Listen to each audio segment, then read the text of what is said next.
Hey, good morning everyone. My name is Steve, and I'm going to show you guys what it's like to spearfish in Southwest Florida.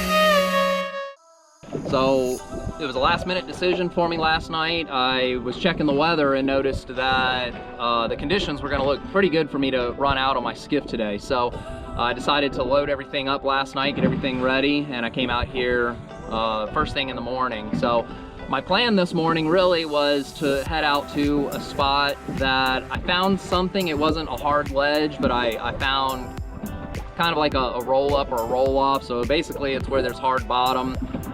And sand has kind of filled a ledge and it just kind of rolls off easily, so there wasn't really anything on it, but I wanted to come to this area because it just seemed like it was a promising area. So I motored around for probably in that area for probably about a half an hour to an hour. I didn't find anything exactly on that spot. I kept zigzagging over that area and it just kept kind of petering off from one side to the other. So there wasn't really anything that showed up good, so I just decided to start heading west. And probably about 10 to 15 minutes later, I ended up running over something else. Looks like a really nice ledge down there. I saw a good show of fish. So I'm gonna get suited up and I'll see you guys in the water.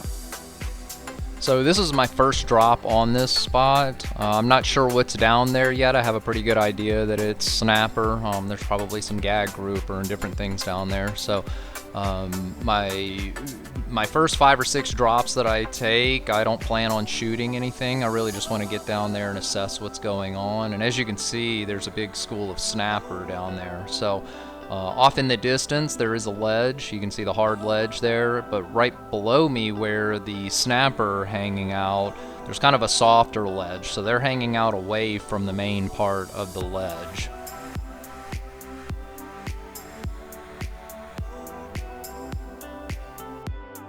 So after making a few drops, I wanted to test out my new gun. I had just finished it up to the point where I could go ahead and test it out this day. I got down to the bottom and I was just kind of checking things out, seeing if I wanted to shoot a snapper or a sheep's head. I was seeing a lot of nice fish down there. There were also some small female hogfish down there swimming around, so I was keeping an eye out for the bigger male to pop out from somewhere. But when I got down to the bottom, there was a couple of sheep's head that I saw that gave me a nice shot. So I lined up on one and I was about to pull the trigger, but right behind it, a little bit bigger one turned sideways and gave me a good shot. So I went ahead and aimed and shot. And as you can see, when I take a shot on this one, I ended up stoning it. So I was stoked about that.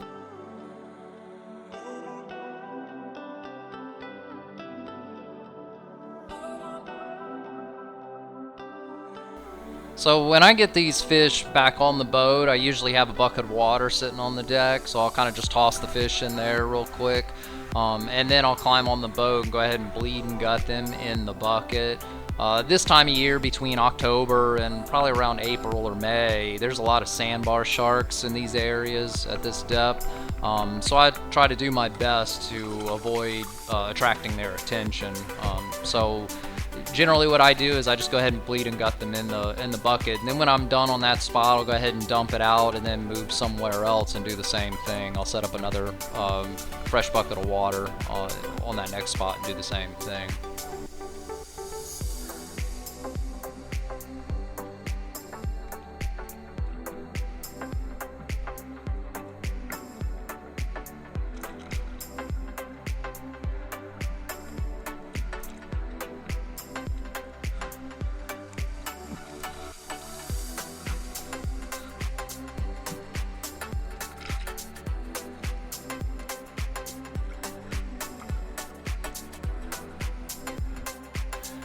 So on this next drop, I was going to shoot one of these snapper, and as soon as I shot it, I realized that I shot kind of high in the shoulder, in the meat.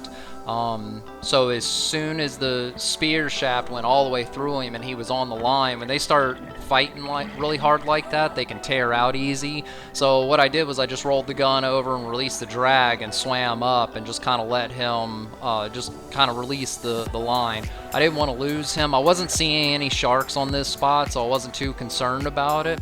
When you do get to the surface though, what I do is I tighten up on that drag and I let go of the gun and just let it drift away from me. You don't want to sit there and try to hold on to the gun and then try to wrap up the line. You run the risk of having the line all wrapped around you, and if a shark does come in and grab that fish, they typically grab everything. They grab the fish, the spear shaft, the line, and they take off. And the last thing you want to do is have it wrapped up anywhere on your body, because they can drag you under with them. So keep that in mind if you ever do that.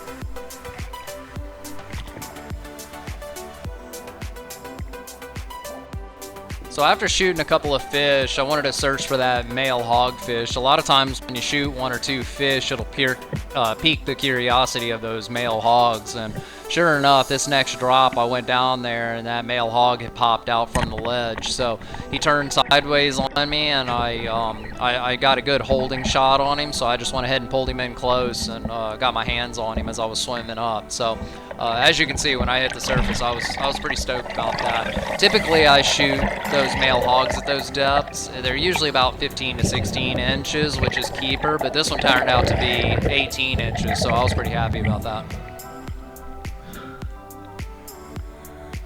Oh, there's a big hog down there. So this spot is absolutely loaded with really nice fish. So I mean, there's a little bit of everything down there. There's some really big snapper down there, really big gags, gag grouper for anybody who doesn't, that don't know what that is.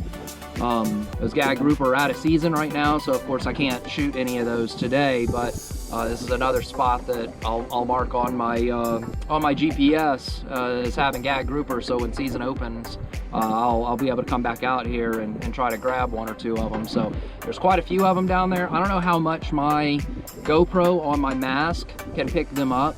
I can see them off in the distance, almost out where I kind of lose visibility. I can just make them out.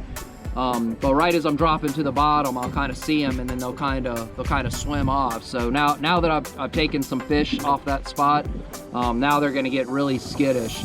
That's the funny thing about those gag grouper. If you're ever hunting them, when season comes open, you really need to concentrate your efforts on trying to get your two gag grouper first before you start shooting anything else, because then they're very smart, and then they're on to you, and they make it very difficult for you to get close after that. So same with those bigger snapper. I shot a snapper. I'll have to measure it. It's got to be probably 18-20 inches long, but there's some bigger ones down there. After I shot the bigger ones are hanging kind of far out also. They're right at the edge of my visibility. I can kind of see them.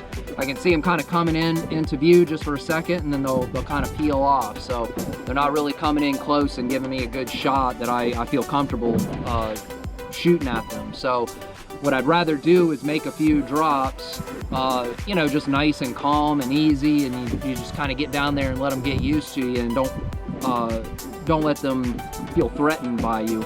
At this point though, I've thrown 3 nice fish in the box, so I don't know if they're gonna feel comfortable with me down there, at least not today. I'll have to come back a different day.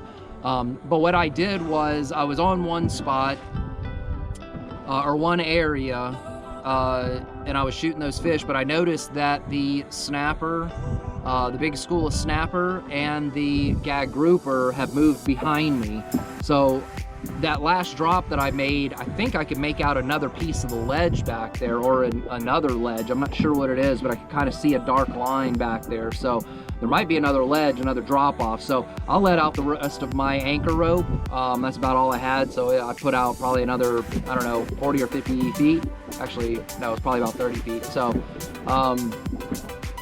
and I'm kind of hanging out right now. I'm gonna eat something, catch my breath, just kind of relax for a minute before I get back in the water. Like I said, those fish they're pretty skittish right now. So as I make a drop, as soon as they put their eyes on me, they're kind of moving moving away from me and not really giving me a shot. I can shoot some smaller ones that are probably, you know, about 15 or 16 inches, which isn't bad. Those are nice sized snappers. But I can see some that are definitely over 20 inches that are behind them. So it'd be nice if I can grab one of those. If not, I have this spot saved. I'll come back another time and try to grab some more. So this last time that I got in the water, you may notice that the track on this gun is a little different. I actually made two similar guns. So I tried this gun out a couple of weeks before and wasn't having much luck. I shot 3 fish, but I missed probably a half a dozen more. So I wasn't sure if my aim was off because I hadn't been in the water for a couple of months, or if there was something wrong with the gun. So, but this time when I was down there, I was pleasantly surprised at how well it shot. I lined up on this snapper and got a good stone shot on it, so I was really happy about that.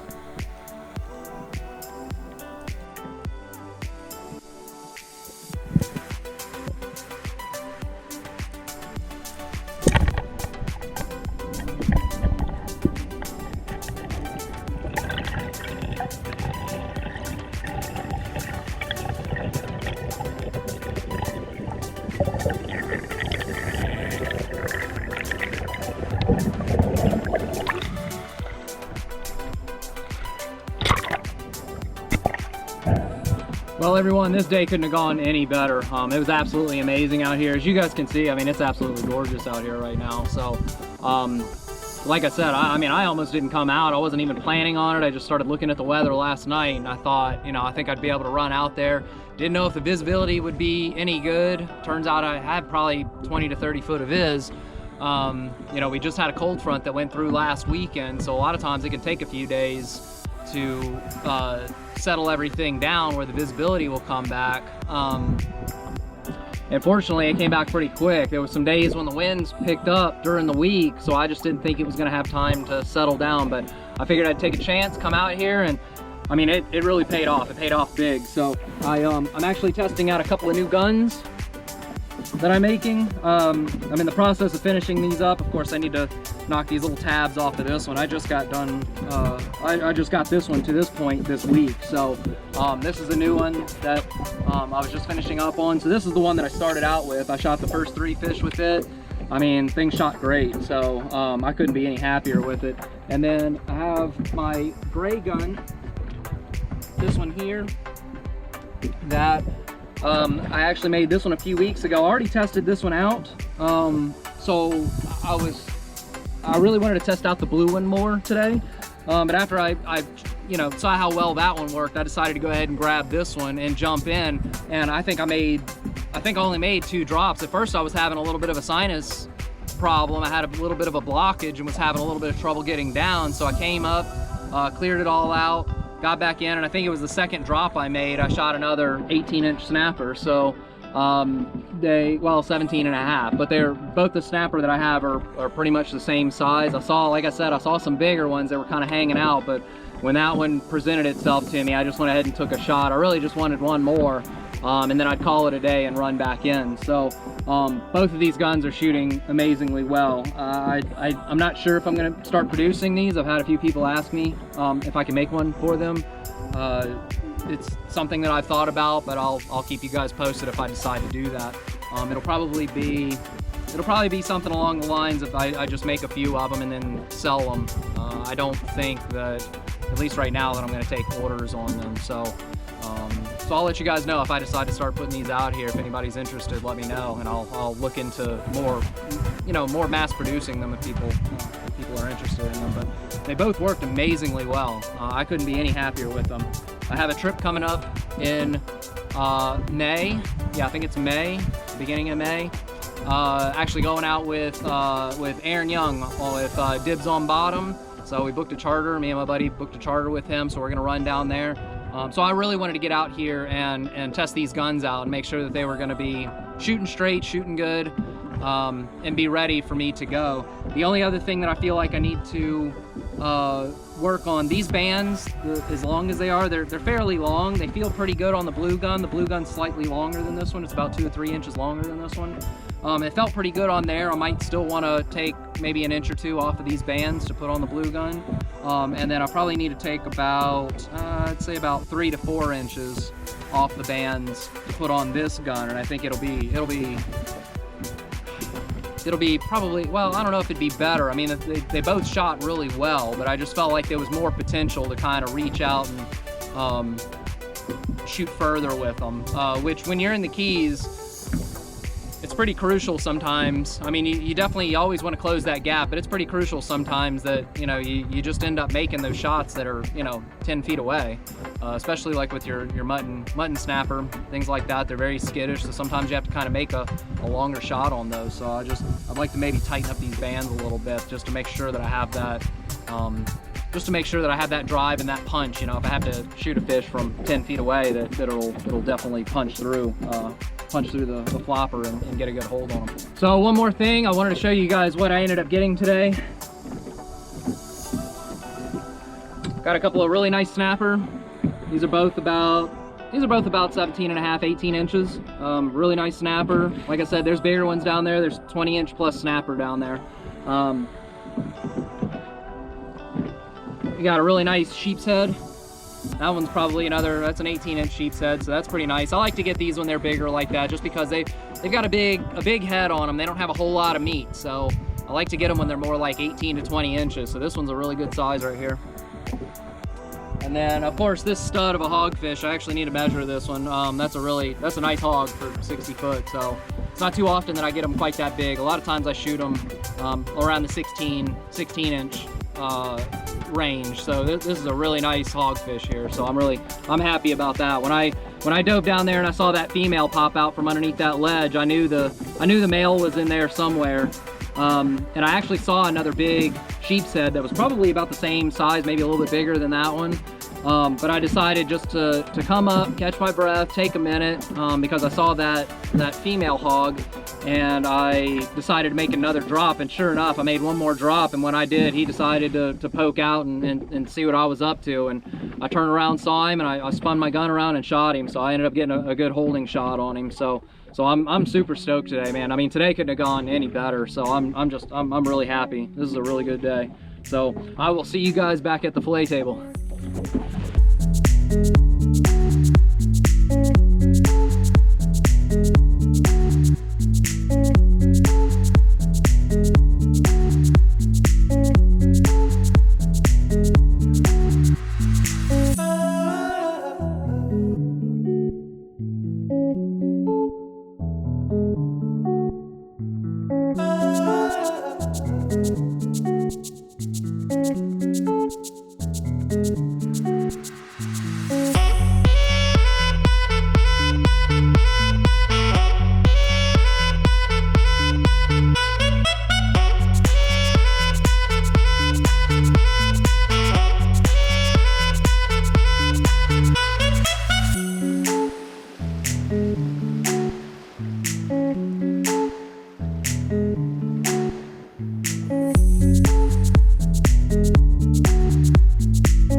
So I got a little bit of the sheep's head there and a little bit of the hogfish. So you can see the difference, well, slightly different, but both of them are very white meat, but the hogfish is really white. This one has just a little bit more color to it, so it's gonna have a little more flavor, but both of them are really white meat. So neither one of them really have a whole lot of,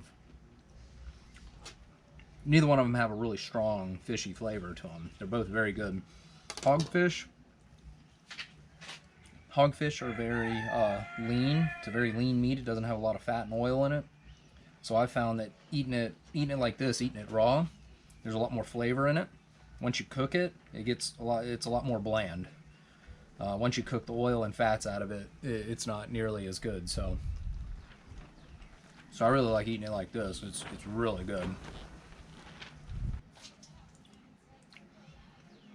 Most people wouldn't think about sheep's head as something that you would eat raw, eat as sashimi or in sushi, but it's a very good meat. It's fairly tender. It's not like tuna, but it's not real chewy, and it doesn't have a really strong fishy flavor. So I think it's really good. I eat it like that all the time.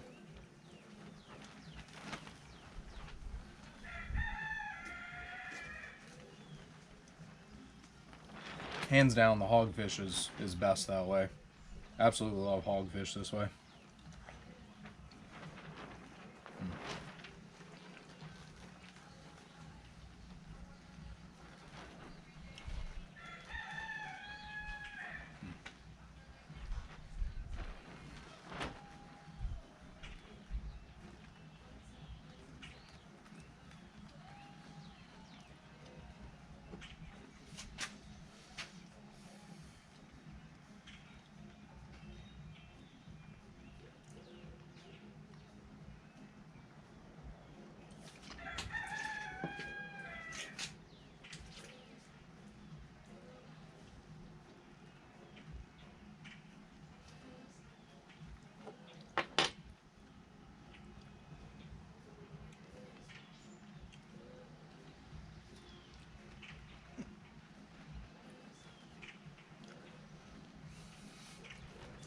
All right, guys, that's it.